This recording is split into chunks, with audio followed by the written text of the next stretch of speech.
রংপুরের তারাগঞ্জ উপজেলার কুরসা ইউনিয়নের উত্তর রহিমাপুর এলাকায় এক মুক্তিযোদ্ধা ও তার স্ত্রীকে হত্যার ঘটনা ঘটেছে। নিহতরা হলেন মুক্তিযোদ্ধা যোগেশ চন্দ্র রায় ও তার স্ত্রী সুবর্ণা রায়। ৬ ডিসেম্বর শনিবার দিবাগত রাতে তাদের নিজ বাড়িতেই এ হত্যাকাণ্ড ঘটে।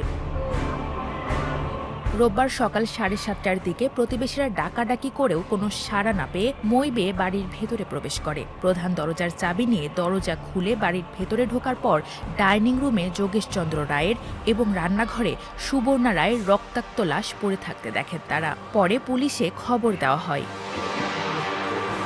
প্রত্যক্ষদর্শী দীপক চন্দ্র রায় জানান, তার পরিবার ৪০-৫০ বছর ধরে যোগেশ চন্দ্র রায়ের বাড়ি দেখাশোনা করেন। তিনি প্রতিদিন সকালে কাজ করতে সেখানে যান। রোববার সকাল ৭টা পর্যন্ত ঘর থেকে কেউ বের না হওয়ায় সন্দেহ হয়। এটা তো আমি বলতে পারবো না, এটা ওনার তো কোনো শত্রু না থাকার কথা।